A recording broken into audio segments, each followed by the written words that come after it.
Welcome to another informative episode of Housing Development, your go-to source for housing trending information. Innovative models to provide affordable housing are even more important in the aftermath of COVID-19.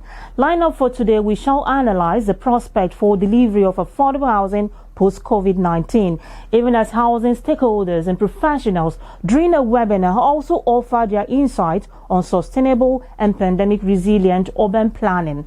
This and more will come your way right after the trending news from our news desk. I am Flora Arnie, your housing diva. Stay tuned.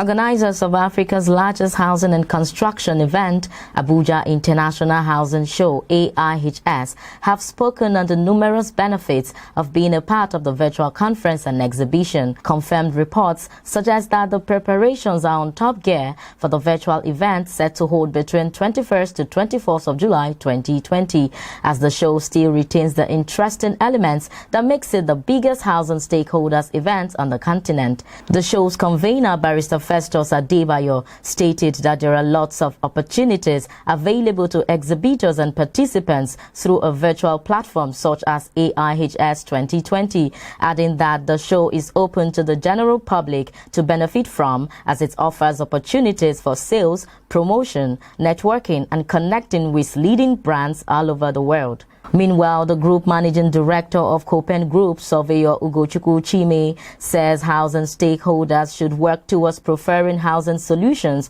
that are holistic and encompassing. Surveyor Chime stated this during HDAN's recent webinar, adding that Nigeria's housing challenges must be addressed in the context of the whole housing ecosystem and value chain rather than in a piecemeal approach. He also stated that for success to be achieved in the sector, it is important for the public and private sector to collaborate and chart out a sustainable course towards housing development in the country. Lagos State Government says it is expanding housing projects by addressing housing issues from both the demand and supply sides and ensuring sustainability of existing estates.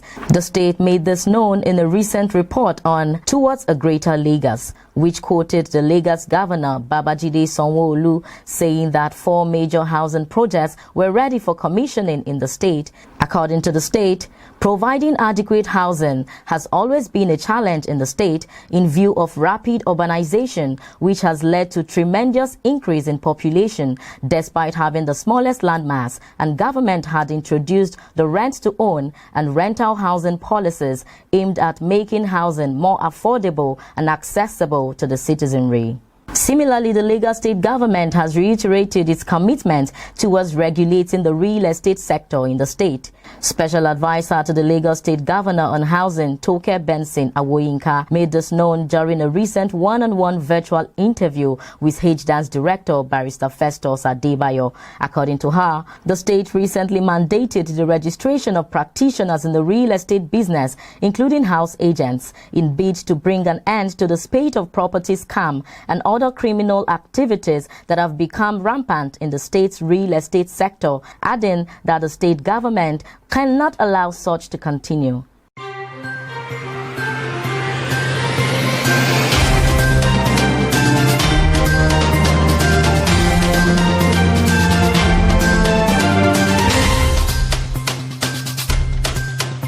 My name is Munia Tagma. I encourage you to watch Housing Development.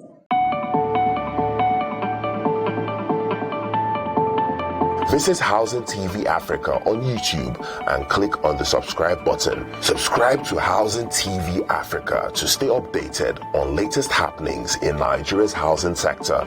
Follow our social media pages, like and share our posts on Facebook, Housing Development Program, on Twitter, Housing Program, on Instagram at Housing Program. Join the conversation and keep up with latest housing updates.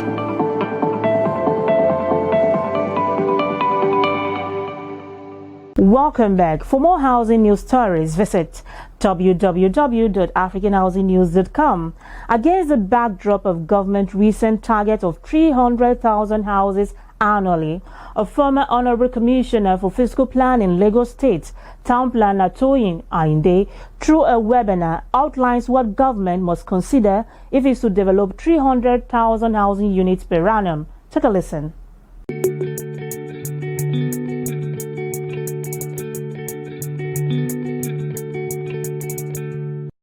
300,000 housing units. It's a vision, and I always like to encourage visions. I haven't seen the blueprint of how it will go, but I can tell you that whatever we want to achieve, we only need to determine it in our hearts, is what we can achieve. Whether the government itself should go directly into construction is what I doubt. I think the government should provide an enabling environment. That's one. Two is that for us to be able to achieve this 300,000, we should be willing and ready to industrialize housing production in Nigeria. There are going to be, years ago, I've forgotten, maybe around 2015 or 2016, I made a calculation of how many doors that would be needed just for 10,000 housing units throughout Nigeria, 360,000 housing units. Those doors are able to keep some carpenters in Nigeria in employment for years. We can decide to start manufacturing door locks. And my brothers in Abia State, in Ariaria Market, will be able to do that efficiently. The Defense Industries Corporation in Nigeria is able to do that effectively. Let's turn these things into an industry such that we standardize it. Let's make it an industry. Let's use our local resources and go only for what we cannot produce. Finally, I also want to talk about our design and our method of construction. We use the normal wet construction, a model of assembling a building. And once you have prepared all of the prefabs in a batching plant, you can just bring them, and in a few weeks, you can put up a 6-floor building of 48 units, well ventilated. So we need to look locally at our designers. Let them do these things for us. And then we have a pilot, and once we succeed, we can ramp up. Hi, I'm Bob Weinsheng, CEO of iBuild Global. And keep watching the Housing Development Program.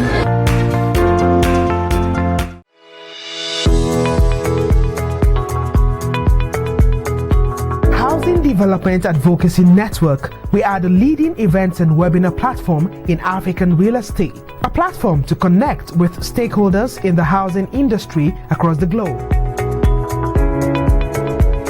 Our platform has over 1,000 live viewers per webinar, over 20 African and international countries. We engage a heterogeneous audience composed of decision makers. With over 120 minutes per webinar, you can reach over 40,000 global and Pan-African audience. Join Nigeria's leading brands, sponsor a webinar episode or series, or host your own webinar through our platform and speak to your own audience. Through our platform, you can reach a new audience composed of real estate developers and investors, property owners and facility managers, banks and financial institutions, construction and civil engineering firms, managing directors and chief executive officers of companies, wholesalers, retailers, property agencies, and even more. For inquiries, call the numbers displayed on your screen. The Housing Development Advocacy Network webinar platform is proudly sponsored by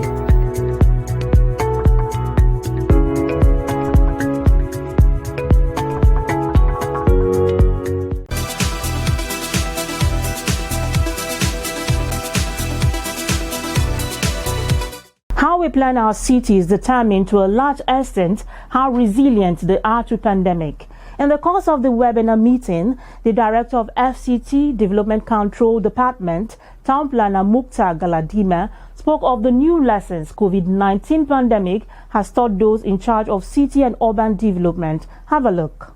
Plan it all, we have COVID-19, which is a major challenge to our policy makers and implementers. From this background, then it has emerged that there is a need for a mechanism that will be responsive and flexible when it comes to formulating regulations for cities' development.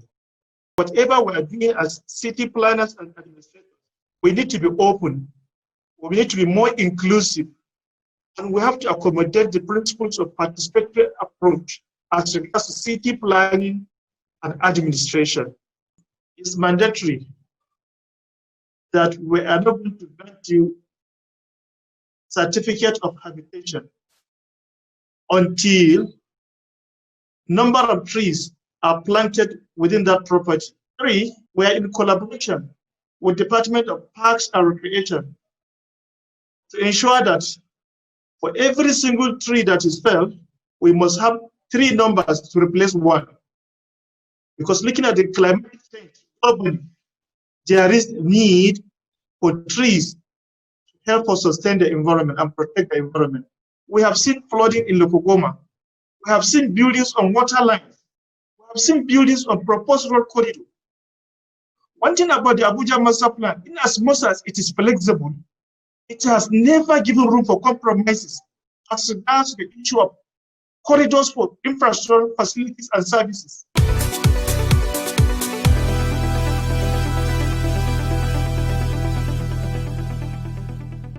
I so much envied the town planners because they are the God, G-O-D, small letter G-O-D, of the earth.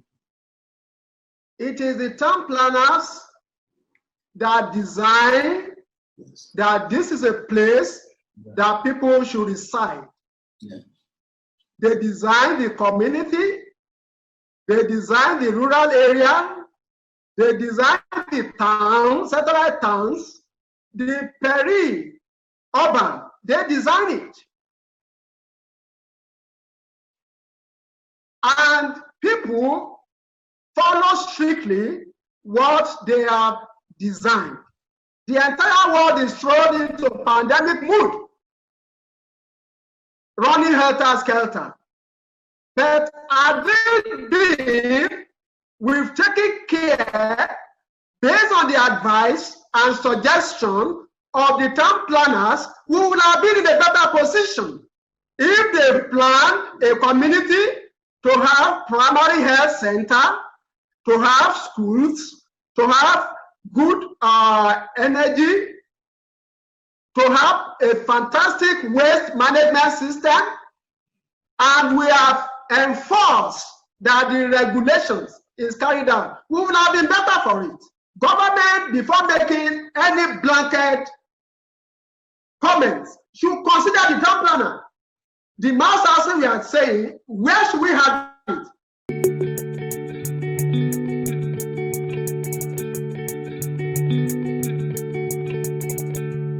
Another crucial topic the webinar covered is the issue of green building, as COVID-19 is certain to change the way we design and use buildings. Dennis Papper of IFCS Green Building gave this insights. Let's have a look. If you design your building to the extent that it is very energy efficient, it doesn't waste energy. It means that in future, when price increases, when fuel prices or energy prices increases, you really wouldn't be affected because already you designed your building to use the least energy that is to be used.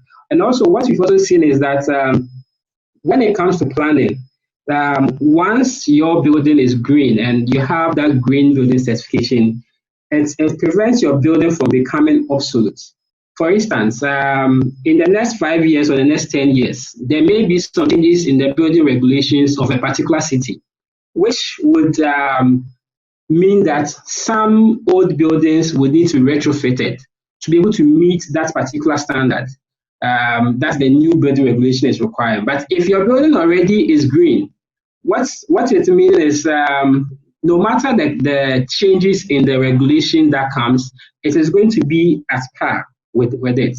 Safest place to be is to be in your home, right? To be in your home. And if you're in your home and your building itself isn't built to be green, how can you really get yourself cured? Or how can you really enjoy yourself being at home? Stuff such like daylight, natural ventilation has been seen as one of the main important things now. People are being encouraged not to be using air conditioning because of the fact that the virus may stay in the room and all that. But if you have natural ventilation and then stuff like daylight, and all of these are some of the recommendations that green buildings make. So in effect, green building, when the building is built green, you are protecting yourself from all of these pandemics. I'm Leilani Farha, the UN Special Rapporteur, and I hope you'll keep watching the Housing Development Program.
You're still watching Housing Development. The economic recovery from the COVID-19 will demand increased need for innovative solutions to address housing affordability, particularly for low-income earners. What is the prospect for the delivery of affordable housing post-COVID-19? Housing Development Advocacy Network held yet another educative webinar on works in housing, the future prospects for delivering affordable housing post-COVID-19. Watch this. Against the backdrop of government's recent target of 300,000 houses per annum, the Housing Development Advocacy Network, HDAN, has brought together housing sector luminaries to properly dimension the feasibility of government's set agenda in relation to the potentials of the housing sector. The stakeholders spoke through HDAN's webinar platform on the theme Works and Housing, the Future Prospects for Delivery of Affordable Housing Post-COVID-19, moderated by HDAN Director Barrister Festus Adebayo. While speaking to issues during the webinar, the Group Managing Director, Copen Group, Surveyor Ugochukwu Chime, emphasized the need to firstly dimension and understand the problems within the housing sector value chain and the ecosystem as a whole, while a housing expert with the University of Lagos, Professor Gbenga Nubi, added that it is important to understand the housing needs of Nigeria and profile strategic solutions to them. If we want to build houses for our people and in the process lift them from poverty, because it is the quickest intervention in order to lift our people from poverty and create employment, we need to dimension the whole value chain. We need to look at the problems that we have. We need to stop using this as an scapegoat. Why don't we sit down and dimension these problems in the housing ecosystem and come up with a workable program, and thereafter insist that whoever occupies any position, whether minister, whether private sector, there has to be a regulation that forbids you from driving recklessly across the pathway and causing accidents. Well, we can't continue to say we want to build 300,000 units and there's frustration. How do we get the money? No. Let us break it into segments. How many will come from urban regeneration, whereby we only needed to do infrastructure in areas like Chomolu, in areas like Nanya, in areas like Aru, that we just do in areas like Ekpoba Hill, in Benin. We put infrastructure, then we empower the people to access home improvement loan. On his part, the Chairman Forum of Advocates for Social Housing, architect Ezekiel Nyaitok, opined that government should not be involved in direct construction, but the Ministry of Housing should be a special supervisory umpire, just as the East Africa Regional Project Director of Workers' Affordable Properties, Engineer Harmony Kunu, explained how housing construction should be executed for effective delivery, taking cue from Rwanda's system. Everybody knows where the money is in housing. It's in the construction. My concern is, should the ministry be in the construction market? No. But the Ministry of Housing should be treated as a special ministry. While commenting on the possible contributions from diaspora, a Canada-based mortgage expert, Francis Onwemele, pointed out that those in diaspora are willing to invest in the nation's housing sector, while a Chicago-based housing expert, FT Garba, and a public-private partnership expert, Chukuma Kachi, believe that for success to be recorded, there is the need for heavy private sector involvement in housing construction. The problem is this: our leadership, I don't know how to get them to come to the reality that, listen to the voice of professionals crying all over the world. Nigerian professionals crying all over the world. They want to come into that country and invest heavily in housing because of the beauty of what they saw, what magic houses could do in developed society. 3 million will not build a house, but 3 million will make a hopeless place in Bariga or Oroshoki to become a livable environment. 3 million will make an apartment in those areas to become a livable environment. Speak to people who get to know these things so that things can be smooth for us and our children yet unborn. Why don't you sit down and let the politicians understand that if they are able to allow us set up a pragmatic, workable roadmap to housing delivery in Nigeria, it's not only going to provide employment, it will enhance our health as human beings, especially after all these COVID exposures. It will give us an opportunity to realize that we're building a future for generations unborn. The government wants to provide 300,000 houses per annum, and some people are saying it's not possible. It is possible. But the question the government has to ask itself is, do we procure it through traditional procurement, which is government engaging a contractor and paying the contractor, or do we engage investors who will now employ contractors, and the investors will pay the contractors and recover their money? PPP is used all over the world.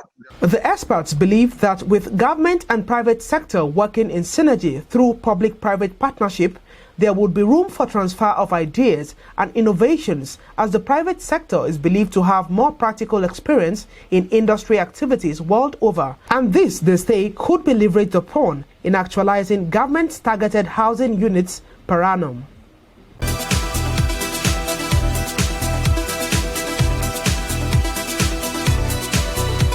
That was a webinar held recently by Housing Development Advocacy Network. Quite informative. All right, moving on. It's countdown to the virtual Abuja International Housing Show 2020, Africa's largest housing and construction event. The virtual event will hold from the 21st to the 24th of July 2020. Now, this is a safest platform for linking participants from all over the world without exposing people to the risk of the coronavirus pandemic. Here is a quick one from the organizers of Abuja International Housing Show.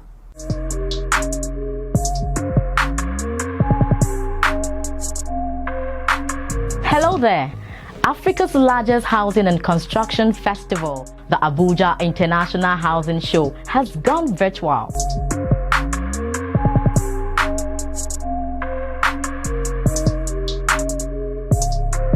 virtual edition of the 14th AIHS is set to hold between the 21st and 24th of July 2020. Are you looking to exhibit, network, make sales, promote your brand, and connect with leading global brands in interior decor, building materials, furniture and fittings, architecture and engineering, mortgage banking and estate development?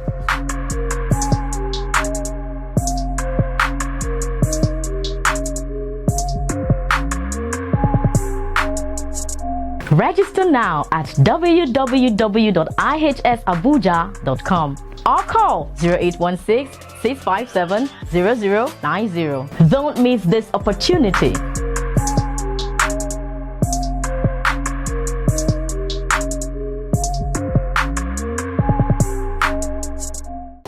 I am Dr. Sam Egu, Senate Committee Chairman on Housing. Keep watching Housing Development Program. That is it on today's episode of the program. If you miss any part, you can catch up on our YouTube channel, Housing TV Africa. And please click on the subscribe button. Also, do connect with us on Facebook, the Housing Development Program, and on Twitter, the Housing Program. Like and interact on our posts. Join the conversation. I love your feedbacks. I'll be back here same time, same station next week. Do have a great day ahead and stay safe. I remain Flora Ani, your Housing Diva.